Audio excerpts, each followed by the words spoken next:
Last month, Dhiogo and I were invited to present our story to students at Nichols College. Since they are in a leadership course, we decided to speak on entrepreneurship in business. I'm Meg. I'm Dhiogo. I just wanted to explain my background a little bit. So I grew up in the Sturbridge area, went to Tantascwa, graduated from there, went to Becker College, and I got a degree in business science with an equine studies minor, which made me want to go into equine pharmaceutical sales, but I graduated in the middle of COVID. So during that time I was working in the ER at Harrington, just doing registration stuff, running in a running group, and then one of my friends in the running group said that his business had a job opening, but you had to have 5 years management experience, but I applied anyways, and then I got that, and then through that I got a lot of experience in the corporate world the past 2 years and met Dhiogo, who my business that I work for corporately subcontracts work for to the business that he owns, because he owns a company for commercial cleaning. Yeah, so then we met, started talking. He found out that I tutored English to a girl from Egypt, and a lot of his cleaners don't speak English. So then we were like, oh, we can make money off this. Why don't we do mass Zoom classes? You can teach them. And then we were like, what if we made it a real business? So then we started that way. Yeah. So I went to college in Brazil for agricultural engineering. I dropped out in the last year of college because of family issues. I had to come to the U.S. Didn't want to come here at first. Thought it was too cold. It is too cold. Way too cold. Once I got here, my first job was delivering pizzas. I got a Honda 2000 and I delivered through the winter. It was a very interesting experience. And during my job, during doing this job of delivering pizzas, I met Rafael, that he was one of my mentors. He already had a cleaning company. He didn't speak any English, but he was very upfront about life. He wanted to grow in life. And so when I met him, he asked me to do, how can I explain, sales calls for him. And he invited me for a meeting, and he said, oh, Dhiogo, I'm going to pay you $200 for 30 minutes of your time. I'm like, oh, that's interesting. Let's make some money.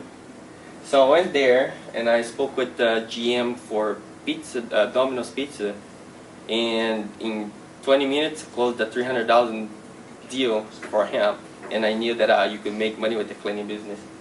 So after that, I wanted to learn more about the business, and I need to learn about the foundation of it. So I got a job as a operations manager for a commercial cleaning company in Salem, and without knowing anything about cleaning, I got a job managing 65 people, and they taught me everything about the cleaning from the top to bottom, everything that I could learn. 6 months later, I opened my own cleaning company with another 2 partners. And in 2020, I think I met Megan, but we started to build a friendship this year. And we started to talk about where we want to be in life, and we thought about TruVee's. So like Megan said, TruVee's is an English school for people that want to learn English and don't want to be in a physical location. So teachers and students, they can be anywhere in the globe to learn. So that improves the capability of us of expanding our company to other countries. And with our company, we also have a connection with an English speaker, someone from the United States that can teach them, and these people that wouldn't have access to someone native English speaker has access through the video calls. Yeah, so one thing that we did that's different than other English companies is we hired a teacher from Brazil who does beginner and intermediate, and then a teacher from America who does advanced classes. And that way the beginner and intermediate people are able to communicate through their native language, Portuguese, with the teacher easier, and then advanced is full integration. So we tried to make it different than any other business. So we researched different businesses that do the same thing, and most of them don't offer that. It's just an American. That's how they advertise it. But with us, we offer their native language. So once we get more inquiry from different speakers of different languages, we'll hire a teacher from that area and then go that way. Just kind of my backstory of how I got into business is I've always kind of been very entrepreneurial. So I started a house sitting business when I was 14, And I would do this like all through high school and college, so I was never really home. I just kind of like slept in people's houses, ate all their food, and made money to like watch their dog. So I did that, and then that ended up being almost full-time through college too. I did have 2 businesses before this that did not go well. So one of them was a photography business. One of my best friends, she was a professional photographer, so I would like coordinate it for her, but that was like more of a relationship issue, like trying to figure things out with someone that you're already close with. So I think that is one thing that I wanted to share with you, is that like it's important, even though if you have a business that fails, to continue going forward with trying to get one that may stick, because a lot of the times you have to fail to learn from your mistakes. And then the other one was a construction company. So one of my brothers is an investor, and then the other 2, one of them's a contractor and one's a carpenter. So we hired other carpenters and we'd subcontract out the work, and that just didn't work because there were too many people involved in like the management part. But yeah, so graduated college, got into corporate ops management, and then my goal with TruVee is I've always wanted to travel full-time, which is what I'm doing. I'm leaving in February to live in Europe for a year, but I didn't want to do that without having some form of income, and I didn't want to work for someone else. So that's my main goal, is to remote work and own my own business. So my college dropout, like I said, so I came to the US, started delivering pizzas, doing Uber. I got my pesticide license in Massachusetts for lawn care. But I always did that because I don't like to be in just one place. I like to be moving around. I feel like I love driving, so that worked well. And I saw that I could make money from being able to translate a business conversation. And from that, as I explained, I applied for a job in the cleaning company, and later that year, I started my own business with 2 other people. This is a picture of me when I was in agricultural engineering school, and that's me delivering pizzas. Yeah, so with TruVee, just like not even TruVee, but in life, essentially, this is like what I did. I figured I'd share it just because it's like interesting. If you're graduating college and you're going to just go ahead and rent something, rent's going to cost more than probably a mortgage would. So I bought a house, and then I rent out the bottom half. They pay for the mortgage, so I don't pay to live. And then when I leave for Europe, I'm just going to rent out the whole thing. So I think that's an important thing that no one ever told me. And then if you buy a house, which is amazing, if you want to move, you don't have to sell it. You can just rent it out. And then you're just making passive income for a long time, and you have assets that are sitting in a house, and then if you ever need the money, you sell it, and then you have 200 grand, 300 grand. So yeah, my number one thing was to start a business, buy a house. I did that, and then I used to buy, this is like super random, but through high school and college, I was a professional horseback rider as well. So I would buy horses, flip them, and then sell them for more money. So all that money that I got from flipping them, I would put into an investment account with Charles Schwab, and it grew very large, which allowed me to put a large down payment on my house, and then I still have a lot in the investment. So I think learning how to invest your money and not just making it sit in a savings account is super important, because a savings account isn't doing anything. Like once you get $1, you need to learn how to make it work for you. And like, I don't think it's appropriate for me to like tell you where to put your money, but I think it's important for you guys to go out and like seek financial advice from like an advisor, and it's definitely worth doing because that changed my life for sure. So my main goal when opening a business is to make money. It's kind of superficial, but I want to give a good good life to my family, and I believe most of you want to do that. And at the same time, I wanted to help people be their best version, or to get better. I love teaching, so that was something that I was working in, how to make money while helping people. So, and work remote. I love Massachusetts, but I don't feel it's someplace that I want to stay for a long time. And I want to be able to use this technology that we have now. It's the advancement that we have in the last 20 years, and using that in my favor, in our favor, to make money and help people. And those 3, they came together to build TruVee. This is a rule that I've always used as well, mainly through high school and then college especially, is that to get better than everyone else, which is kind of also very superficial to think, like, you need to do 5 minutes a day. That's more than everyone else. Everyone else goes home and they sit on their couch and they eat dinner and they watch Netflix and they go to bed, and that's like the routine, and maybe they go to the gym like twice a week. If you do like 5 minutes more every day, you're setting yourself up to just continue like a cycle of becoming better. And whether it's like 5 minutes of learning or 5 minutes of sending an email you don't want to send or doing something like that, it just keeps you going. And then I think it's also important to remember that like consistency always doesn't end up being linear, and then improvement is also not linear. So like as you're going, you're not just going to get better, better, better. It's going to feel better, and then it's going to get worse, and then it's just going to keep going like that. But if you do 5 minutes more a day, you're more likely to just keep pushing forward. That is me and someone that has really helped me in my life. So that's my best friend, Faye.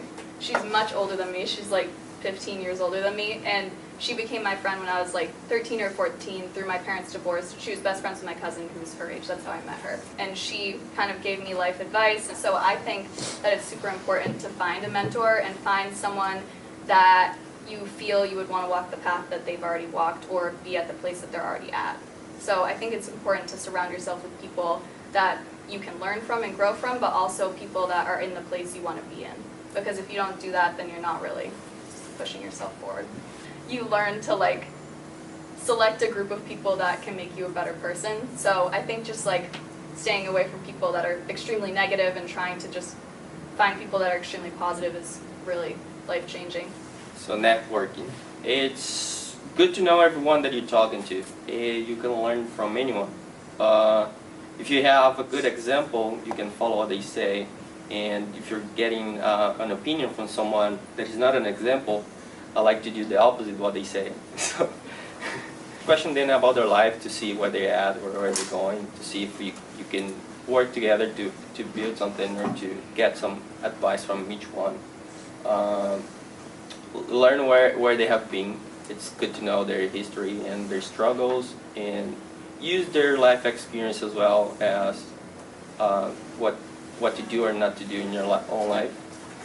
And it's good to know about what they know, because they can be good partners, not in a business setting, but for employees. If you want to hire someone, it's good to know each kind of person. So if you're leading a bunch of people, you want to make sure that you're always putting yourself in a situation where you're leading from somewhere that you believe in. If you're leading from somewhere and you don't really believe in it, people are going to be able to tell. I think to put yourself in a spot where you feel that you're passionate about what you're learning and doing and kind of putting forward is really important. And then finding something that you are not necessarily passionate about but interested in is important, because you're going to be doing this to make money and for the rest of your life probably. Do you want to work really hard for like 1 to 5 years really, really hard and then have a pretty easy life, or do you want to work 40 hours a week until you're like 55 or 65 and then like retire and have like an okay life? And for me, like I'd rather just work really, really hard through my 20s and then be able to do what I want after that. You gotta work on your skills, and when you try to be, I mean, you need to do your best in everything that you do, but to build excellence towards something, for that you need to learn everything that you can about one thing. Try to focus your attention in one thing, and that's going to help you build excellence through that. Yeah, so it's kind of the same thing as like the 5 minute a day rule. It's just like doing one small thing extra. That kind of also pushes you out of your comfort zone, because you can't really grow without feeling some form of discomfort, whether it's like, I don't know, starting something new, like a new business, or even doing something like if you run a mile a day, run a mile and a quarter a day. Like it's always going to be something uncomfortable that you should push yourself towards, because that's how you learn from yourself and that's how you're able to progress to like another level. People think it's hard to build a business, but I mean, it might seem hard because you don't have a lot of people in your circle that did that, but it's not hard. You need to find a problem, think of a solution, and charge for it. You're being paid for the problems you're taking care of, and that's not just in business. When you're working for someone, you're being paid for the problems that you're solving. That's how money is generated. So the harder the problem is to solve, the more you get paid for it. So I just thought it would be interesting to ask you all, do you have any of you ever started a business, or like, do you want to, or are you going out and working for other people after college? I'm not really sure yet. I'm still like thinking, still kind of like deciding what I want to do, Yeah. what kind of business I would open and how I'd do it. What do you like? Honestly, I looked like into cars, maybe opening a car dealership, or I don't know, shoes could be big right now. That There's a is lot. the thing. There's a lot to like look at. Yeah. There's a lot. That's a good idea. I'm kind of thinking of it too. I mean, like, I've never wanted to initiate a business because I didn't know what to do with my major and how to start a business. Besides the guest speaker Professor Stewart had like the first time here, not her name, but yeah, Janine, yeah. But besides that, like, yeah, I don't know where to start with that, so I think that's more of the issue. Yeah. I can everybody- tell you that, like, your major doesn't. I don't Does know. it? My major was equine studies with, like, business, so I don't know. I'm not doing anything with horses, but I think it's important to, like your major, but to stress out about it. I'm sure you're fine. I don't know what to start though, because I feel like everybody's starting almost the same thing. Yeah. What would you, like, do you have any idea? I mean, like, one business idea I had in mind was, like, real estate, and that has nothing to do with my major. That's like, okay. I'm trying to start a club here at the school because they don't have any clubs that involve real estate. And it was just supposed to, like, teach people, like, the diverse background of real estate, because a lot of people don't know how to speak to, like, especially international people. And I've seen it, like, growing up myself. So, like, that was just one issue that I saw that maybe, a business would be great. That'd be interesting. But each of you have something similar that's in your wheelhouse. It's a matter of you understanding what that is and then believing in yourself too. Yeah, and like if you told me 2 years ago that I'd be starting an English company, I think I would be like, what the heck? Like, why? I just like tutor. I would volunteer at literacy tutors in Southbridge, and they'd like match me with a girl from Egypt. That's all I did. I didn't think I'd like ever make money on it because I thought I'd just work like a corporate job. But I did always want to find something else. So I don't know. You never know where it's going to take you, but it's important to stay, if you want to start a business, stay open-minded. For me, that's the life that I want to live. Yeah, maybe you don't know what to do, and that's normal. Very. You're always changing path. And it's good to work on yourself and build skills that are gonna get you closer to something. Even though you don't know, but build skills that is gonna bring you confidence and the excellence that I talked in getting better, understanding yourself. It's a good way to start. Yeah. Do you guys keep a calendar so that you stay oriented on what you need to get done? I do. He Megan doesn't. does. He's so organized disorganized, it's a mess. I just like message him when he needs to do something. Tell him. He is not organized in the least. But with our employees, we have Google Calendar, and they enter their hours, and then at the end of the month, they send us like a brief of everything, and they record all the English classes too. So eventually, if we hire someone to manage them, they can watch over all the videos and see what we need to improve and things like that. I have Yeah. a question. So, with you guys owning your own business, are you guys, like, do you guys take care of your, like, financial part, or do you guys hire somebody, like an accountant or anything like that? So I know about accounting because through the business that I started with my brother's True Team, which is similar to TruVee's, it sounds similar. I did all of like the bookkeeping through QuickBooks, but with us, since we don't have like a ton in and out, it's just like student payment. I just do it on Google Sheets, and then every month we like add a new sheet. But I just keep track of everything. For my cleaning business, I do have an accountant. Oh, you have I do. So unfortunately, we didn't have time to get to the last 3 slides, but I did want to share them here just as resources for anyone that would be interested. So the first slide is about action items and how to start. Just getting inspired or getting interested in starting a business, you could join a group of people that are similar to you or people that are at a level that you want to be at. You can go to organized networking events. For example, I know in Boston they have a lot of social meetings that you can go to at bars or at conference centers, and you can network with people that way. You can also do one small task a day. It adds up to 365 tasks a year, which actually can make a massive difference in your progression. Here's some important questions to ask yourself when being interested in starting a business. What is the business idea? What would you want to do that's better than a 9-to-5 job? What are you willing to spend your time with? And the number one question, what stops you from not doing it? This is the reason that most people don't get going on things.